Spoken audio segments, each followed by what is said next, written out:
Welcome back to Lawmakers. I'm Donna Lowry. One way that groups with similar interests seek to achieve policy goals in Georgia is through caucuses. Tonight, we're going to focus on the priorities of the Georgia Legislative Black Caucus. With 75 members, it's the largest state black caucus in the nation. And joining me are two of the officers.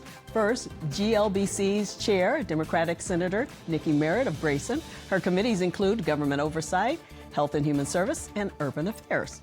And GLBC's vice chair, Democratic Representative Doreen Carter of Lithonia. Her committees include agriculture and consumer affairs, education, and small business development. Welcome to both of you. Thanks so much for being here. You guys have been busy today. You had a press conference. It was busy. Yes, you had a press conference. So let's start with that. You had a press conference today to talk about your priorities. Talk about what those priorities are. Well, first, thank you, Donna, for having us on. And the Georgia Legislative Black Caucus is really committed to our community. And so our top priorities are health, housing, education, wealth, public safety, and justice reform. And so the chairwoman laid out the agenda today during a press conference highlighting legislation and priorities in these particular areas that we think are important and crucial to our community. Yeah, talk a little bit about why those areas in particular. In almost every poll that I've seen and just hearing from our communities, that was the feedback we're hearing. Housing is almost number one. Healthcare came in at number two. And just things about our economy in general came in, but we wanted to really focus on those two top issues, as well as we do have one of our priorities about building wealth in the black community, and that can help with some of the economic problems that we're seeing. Yeah, I know you had your Heritage Gala last week. Yeah. Yes. It was a pretty big deal. Yes. So talk a little bit about, so you talked about tort reform there and maternal mortality too, right? Yes, at the gala. It was really amazing. We held it at the aquarium, and we had an opportunity to bring our members, our community leaders, our supporters together as an opportunity to celebrate. And as we talk about our heritage and really talk about what we're doing for our future. And so, yes, tort reform is a part of an issue that we will hope that we'll be able to address and make an impact on our community as it relates to our insurance policies, because right now we're having a lot of chatter on how the insurance companies and attorneys are going to benefit, but we're not having a lot of conversations around how it's going to support our constituents, because as you know, in Georgia, we are really seeing really high insurance rates, and the people need relief. So as we continue to debate and work through this language, we hope at the end of the day that it really helps our constituents. A lot of it is translating it to the people who are your constituents, right? Making sure they understand. A lot of what goes on at the Capitol is kind of tough to wrap your mind around. Right. Or even those of us who are there every day. Absolutely. And tort reform, no one understands that term.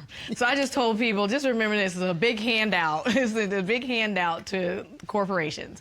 And at the end of the day, we should be putting we should be asking more of insurance companies, because insurance companies are setting these rates. So I need consumers to really understand. I know I'm hearing from my constituents like, hey, vote for the tort reform. And I'm like, no, wait a minute here. This is really a lot more to this than you think. And at the end of the day, it is my job to have more consumer protection policies and make sure I'm protecting my communities. Yeah, and I know you want to hear from them. Yes. I want to get to some other bills that you guys have individually and together, but one bill that you have that's gained a lot of momentum is limiting social media for anyone under 14 years old. That is HB correct. 165. HB 165, we're calling the banning the minors on social media bill, and it is getting a lot of traction. And yes, it would ban altogether if you're under 14 to be on social media. If you're 14 and 15, you can be on it with parental consent. But what this bill also does is hold social media companies accountable and creates an accountability system and makes the social media companies liable if they have those minors on without parental consent. Wow. And so I know that a lot of parents are probably interested in this. Yeah. And and my real reason behind it is what we're seeing that social media, the social media companies have built this model to where it's very addictive. So we're creating an addiction, number one, but it's also impacting their mental health, their creativity, their sense of play. And at a very young age, you know, that's a critical age at 14. I think kids need to be outside playing and reading books. I know. Yes. 14. Woo. I don't even think I want to go back through to that age. You have a bill that has a personal feeling for you. I mean, this on a personal note, it deals with the heart. It's House Bill 459, the Heart Health for All Act. And so Yes. tell us about it and why it's so personal for you. Well, the purpose of this legislation is because we want more education and more information in disadvantaged communities, more minority communities, because we know that the number one cause of death in women, and Black women in particular, is heart disease. So studies have shown that the more that we know about the disease, the more that we can change our behavior. So if we can have our public health administrators in the communities, working with our schools, providing data and information that will help Black and Brown members of our society really understand what the disease is and how we can change our behavior, whether it's exercise or drinking water or food especially, is really what we eat, and just understanding how different foods affect our bodies. So we're hoping if we can move this piece of legislation and we get more information to the community and more information earlier, and it trickles down into the homes, that we can begin to save more lives and talk less about how many people have passed away. And yes, it has affected me, and this is why it's so important. You know, my grandmother actually passed away had a massive heart attack one Friday evening, and then my mother died in her sleep from heart complications. And even though we had this history in our family, I never thought it would be me.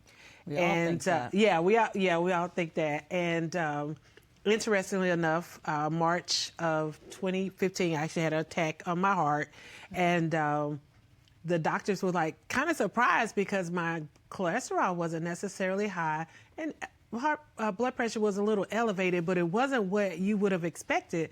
And so from that, I started learning more and more. And then I share with you that since being elected, I've actually had a stroke.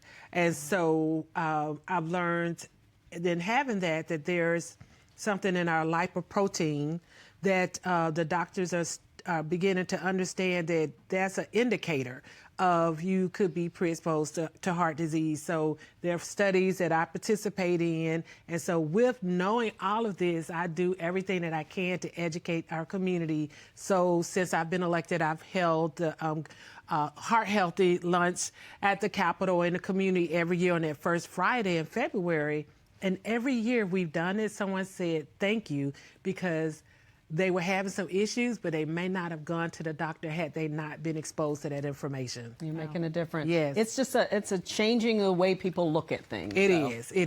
We'll keep up with your bill on Thank that. So we're going to switch to you. You have some AI Yes. bills that you're interested in, and it has to do with surveillance. Correct. So AI is new. Is I know we're hearing everyone's using it, but there are also could be some problems with AI. So AI is being used in two ways, and I can condense it into two bills that I'm talking about. One is wage surveillance. So AI and data is being used to pull like your demographics and where you live and charge you different prices for different services. For instance, rideshare, depending on where you live or who that driver is, the driver can be, the AI is saying using its data to pull the driver that would take the lowest fare, but also charging the consumer a very high price. And that price can change too, according to where you live, demographics. So that's one way. The other way AI is being used is by company and government agencies to discriminate. So AI is not sophisticated enough to know the nuances of like human behavior. So using AI in a way to determine things like healthcare, to determine things like jobs, to make decisions about disability, companies are using the AI data and they're pulling it, and AI is determining that. And what this bill does is holds those companies liable, because per our Constitution, you cannot discriminate based on race, color, sex, religion, or any disability.